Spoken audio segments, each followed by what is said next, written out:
क्या कोई भारतीय इतिहास में ब्राह्मण रेजिमेंट थी? क्या ब्राह्मण रेजिमेंट का भारतीय फौज में कोई दबदबा रहा है? अगर ब्राह्मण रेजिमेंट थी तो ब्राह्मण रेजिमेंट को क्यों बंद कर दिया गया? अनेकों सवालों के जवाब मिलेंगे आज आपको इस वीडियो में। जय श्री राम दोस्तों। अगर हम ब्राह्मण रेजिमेंट की स्थापना की बात करें तो सन 1776 में 30वीं बंगाल नेटिव इन्फेंट्री बटालियन के नाम से ब्राह्मण रेजिमेंट की स्थापना हुई थी। दोस्तों, फर्स्ट ब्राह्मण ब्रिटिश इंडियन आर्मी की इन्फेंट्री विंग से संबंध रखती थी, जिसको अवध के राज्य से सन 1776 में कप्तान टी नेलोर ने बनाया था। ब्राह्मण रेजिमेंट की खासियत अपने आप में एक अपनी अलग पहचान रखती है। दोस्तों, ब्राह्मण रेजिमेंट अपने युद्ध कौशल के लिए जानी जाती थी। जी हाँ, ब्राह्मण रेजिमेंट की वर्दी थी वो आकर्षक होती थी और उन्हें युद्ध कौशल के लिए अनेकों तमगे मिले हुए थे जो उनकी वर्दी पर सुशोभित रहते थे।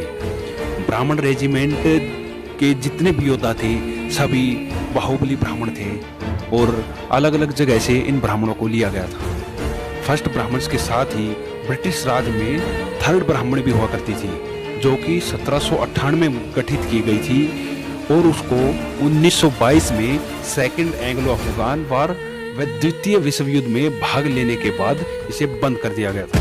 दोस्तों, अंग्रेजों के समय में भारत की आर्मी में ब्राह्मणों की दो रेजिमेंट थी। एक थी फर्स्ट ब्राह्मण्स रेजिमेंट और दूसरी थी बंगाल रेजिमेंट, जो कि नाम की ही बंगाल रेजिमेंट थी क्योंकि उसमें पूर्वांचल के भूमिहार ब्राह्मणों की संख्या 90% तक थी। इसलिए बंगाल रेजिमेंट को भी ब्राह्मण रेजिमेंट के बारे में ही जाना जाता है। पहली ब्राह्मण रेजिमेंट को बंद कर दिया गया था। दोस्तों, हम आपको बता दें कि ब्राह्मण रेजिमेंट को अंग्रेजी शासनकाल 1931 में ही बंद कर दिया गया था। अनेकों कारण थे इसके, उसी कारणों को हम आगे जानेंगे। कारण नंबर 1 था कि 1857 के विद्रोह में इस रेजिमेंट ने अंग्रेजों के खिलाफ हथियारबंद विद्रोह किया था। फिर 1942 में इन्होंने आज़ादी मांगते हुए द्वितीय विश्व युद्ध में अंग्रेजों की तरफ से लड़ने के लिए इनकार कर दिया था। दोस्तों, इस बात के लिए साफ साफ ब्राह्मण रेजिमेंट ने मना कर दिया था कि हम दूसरे विश्व युद्ध में नहीं लड़ेंगे क्योंकि हमें आज़ादी चाहिए थी भारतवर्ष के लिए। ब्रिटिश ये बात समझ चुके थे कि आज़ादी की लड़ाई में बलिदान देने और इसका नेतृत्व करने में ब्राह्मण ही सबसे आगे है, क्योंकि 1857 में सबसे पहले मंगल पांडे का विद्रोह, फिर नाना साहेब की सेना का लखनऊ और कानपुर की रियासत पर कब्जा और रानी लक्ष्मीबाई, तात्या टोपे जैसे महान ब्राह्मणों राजाओं का विद्रोह जो अंग्रेजों पर बहुत भारी पड़ा था। दोस्तों, ब्राह्मण रेजिमेंट ने अंग्रेजी साम्राज्य को बहुत नुकसान पहुंचाया। इसके लिए ब्राह्मण समाज में अंग्रेजों का विश्वास उठ गया था और अंग्रेजों को लगा कि ब्राह्मण अगर सेना में रहे तो बार बार विद्रोह करेंगे, इसलिए फर्स्ट ब्राह्मण्स रेजिमेंट को बंद कर दिया गया।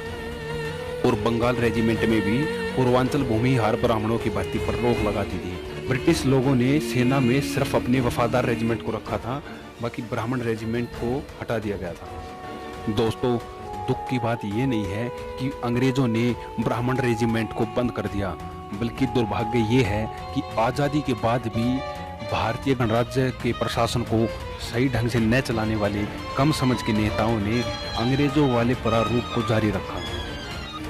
ब्राह्मण रेजिमेंट ब्राह्मणों का हक है और ब्राह्मणों को उनकी पहचान से वंचित किया गया है उनकी रेजिमेंट को बंद रख के। ये एक अपमानजनक बात है कि अंग्रेजों ने अपने डर से कि भारत कभी आज़ाद ना हो जाए, उसी कारण ब्राह्मण रेजिमेंट को बंद किया गया था, क्योंकि ब्राह्मण रेजिमेंट सबसे विश्वसनीय रेजिमेंट थी जो कि अपने देश के लिए सजग रहती थी। ब्राह्मण रेजिमेंट के योद्धा भारतवर्ष के लिए मर मिटने के लिए हमेशा तैयार रहते थे और उसी रेजिमेंट को आज भी बंद रखा गया है। और अंत में मैं सरकार से यही गुजारिश करता हूँ कि लड़ैया ब्राह्मण रेजिमेंट को जल्द ही गठित किया जाए और ब्राह्मणों को उनका सम्मान वापस दिया जाए। तब तक के लिए जय श्री राम, भारत माता की जय।